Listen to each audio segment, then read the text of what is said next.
ओम शांति।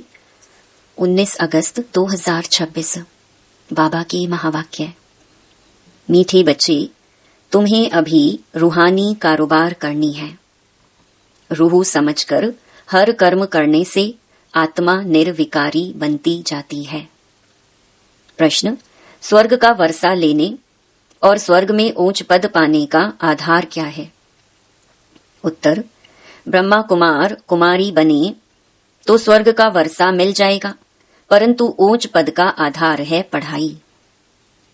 अगर बाप का बनकर अच्छी रीति पढ़ाई पढ़ते रहें, पूरा पवित्र बने तो राजाई पद मिलता है।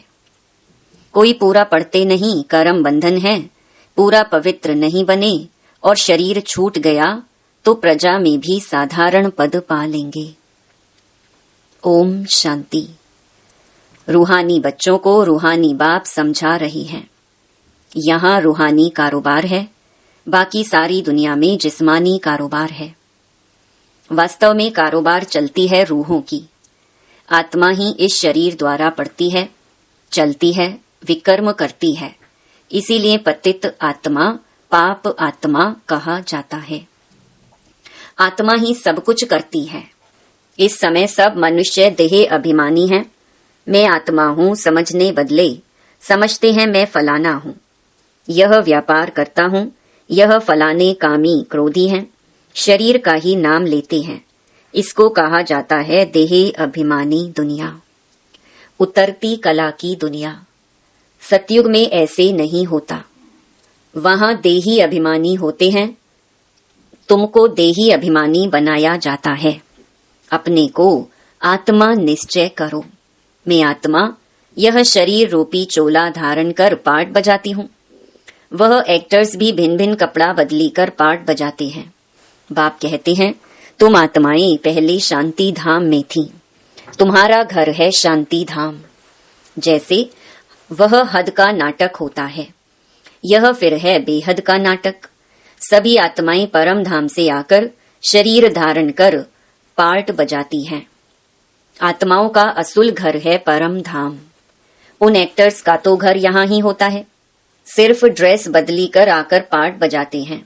तो बाप बैठ समझाते हैं, तुम आत्माएं हो। बाप तो बच्चे बच्चे ही कहेंगे, सन्यासी बच्चे बच्चे नहीं कहेंगे। बाप कहते हैं, मैं पतित पावन तुम सभी आत्माओं का बाप हूँ। जिसको तुम गॉड फादर कहते हो, गॉड फादर तो निराकार है। ब्रह्मा विष्णु शंकर को भी गॉड फादर नहीं कहेंगे। उनमें भी आत्मा है, परंतु उनको कहते हैं ब्रह्मा देवता नमः, विष्णु देवता नमः। देवताएं क्या करते हैं यह किसको पता नहीं है। बाप ही आकर समझाते हैं, तुम कैसे ड्रामा प्लान अनुसार पार्ट बजाते हो। दुनिया एक ही है, ऐसे नहीं कोई नीचे पाताल व ऊपर में दुनिया है। दुनिया एक ही है जिसका चक्कर फिरता रहता है। लोग तो कह देते हैं मून में प्लॉट लेंगे। बाप समझाते हैं, बच्चे कितने इंसॉल्वेंट बन पड़े हैं। भारतवासियों के लिए ही कहते हैं, तुम कितने साहूकार समझदार थे। इन लक्ष्मी नारायण का सारे विश्व पर राज्य था, जिसको कोई लूट न सके। वहां कोई पार्टीशन आदि नहीं होती। यहाँ तो कितनी पार्टीशन है, आपस में टुकड़े टुकड़े पर लड़ते रहते हैं। तुम सारे विश्व के मालिक थे। सारा आकाश, पृथ्वी, समुद्र सब तुम्हारा था। तुम उनके मालिक थे। अब तो टुकड़े हो गए हैं। यह किसको पता नहीं है, भारत ही विश्व का मालिक था। बाप समझाते हैं, आत्मा को जो पार्ट मिला हुआ है वह कभी घिसता नहीं, चलता ही रहता है। अभी तुम फिर से मनुष्य से देवता बन रहे हो, फिर 84 जन्म लेंगे। तुम्हारा पार्ट चलता ही रहता है, कभी बंद नहीं होता है। कोई मोक्ष आदि पाते नहीं। जितने अनेक गुरु, अनेक शास्त्र, उतनी अनेक मतें होती हैं। मनुष्यों में कितनी अशांति है। जहां भी जाओ कहेंगे मन को शांति कैसे मिले। यह देह अभिमान में आकर कहते हैं। बाप समझाते हैं, मन और बुद्धि यह हैं आत्मा के ऑर्गन्स। बाकी यह सब शरीर की इंद्रियां हैं। आत्मा कहती है, मेरे मन को शांति कैसे मिले। वास्तव में यह कहना गलत है। तुम आत्मा हो, तुम्हारा स्वधर्म ही शांत है। तुम ऐसे कहो मुझ आत्मा को शांति कैसे मिलेगी? इसमें कर्म तो करना ही है। यह बातें बाप ही बैठ समझाते हैं। दुनिया में यह ज्ञान किसको नहीं। वहां है भक्ति मार्ग, उनको ज्ञान का पता नहीं है। ज्ञान तो एक बाप ही देते हैं। बाप खुद कहते हैं, मैं कल्प कल्प कल्प के संगम युग पर आता हूँ। कलयुग के अंत में सभी पतित हैं। यह है रावण राज्य। रावण को जलाते भी भारतवासी ही हैं।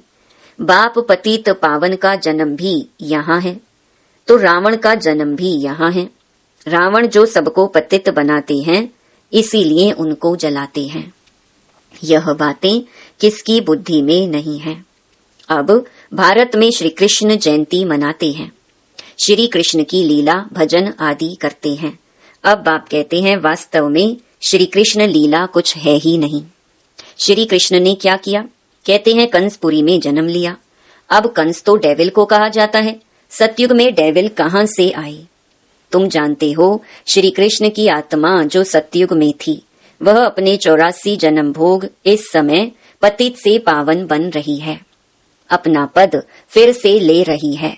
वैसे ही तुम कृष्णपुरी में रहने वाले थे, 84 जन्म ले अब फिर अपना पद ले रहे हो।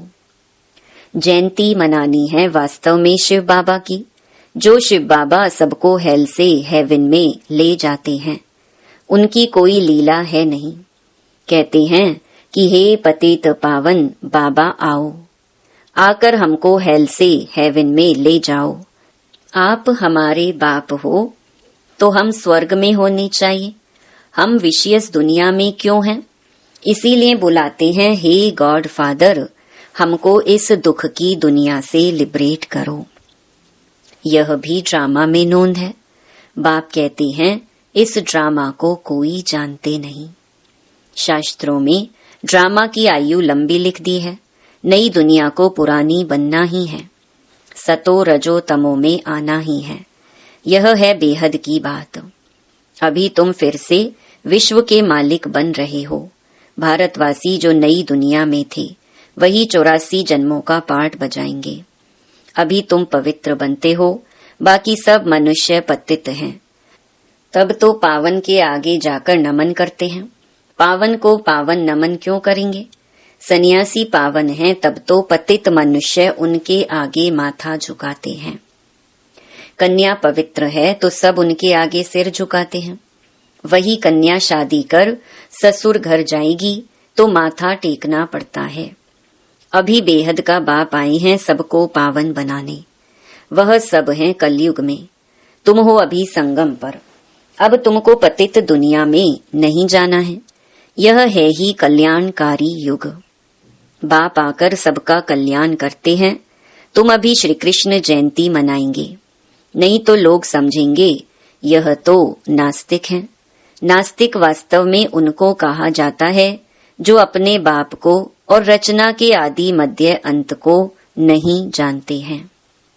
इस समय सब निधन के ऑर्फन बन पड़े हैं। घर घर में झगड़ा है, एक दो को मारने में देरी नहीं करते हैं। इसीलिए इसको नास्तिकों की दुनिया कहा जाता है। बाप को न जानने वाले। तुम हो जानने वाले। तुम अभी समझते हो कि हम पत्थर बुद्धि थे। बाप हमको पारस बुद्धि बना रहे हैं और कोई तकलीफ की बात नहीं। बाप सिर्फ कहते हैं 1 घंटा पढ़ो, अपने को आत्मा समझ मुझ बाप को याद करो।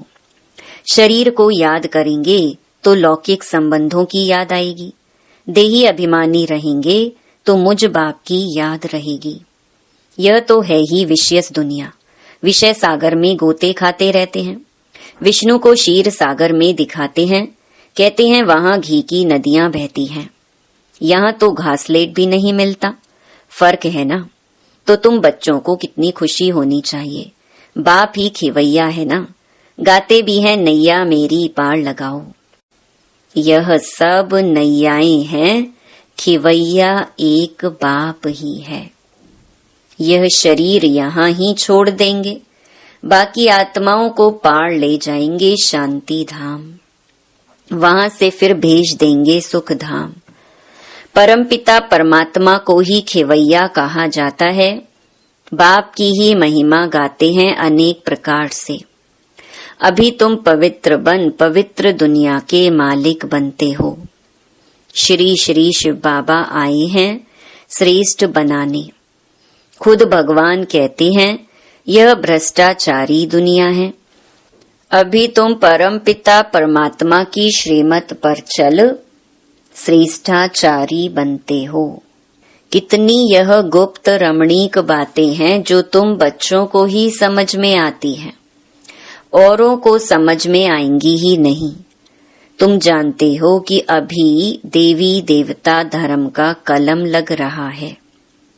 जो भी देवी देवता धर्म वाले और धर्मों में चले गए हैं वही आकर फिर ब्राह्मण बनेंगे। ब्रह्मा कुमार कुमारी बनने बिगर बाप से स्वर्ग का वर्षा ले नहीं सकते। अभी तुम ब्रह्मा कुमार कुमारियां स्वर्ग का वर्षा ले रहे हो।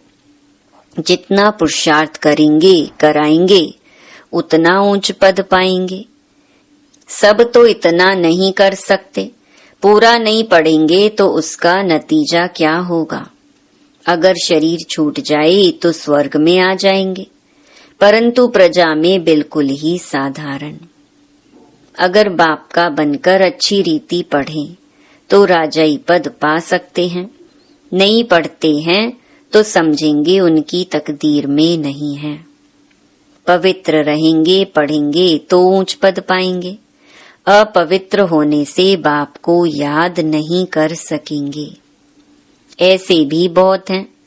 कर्म बंधन का हिसाब जब छूटे, गाड़ी के दोनों पहिया पवित्र होंगे तो ठीक चलेंगे। दोनों पवित्र रहेंगे तो ज्ञान चिता पर बैठ जाएंगे, नहीं तो खिटपिट होती है। कई बच्चे कहते हैं कि बाबा हम तो जानते हैं श्री कृष्ण सतयुग का पहला प्रिंस है, तो क्यों नहीं कुछ मनाएं? अच्छा, हम श्री कृष्ण की आत्मा को बुला भी सकते हैं। आकर खेल पाल करेगी, रास करेगी और क्या करेगी। गोप गोपियां तो यहाँ ही होते हैं।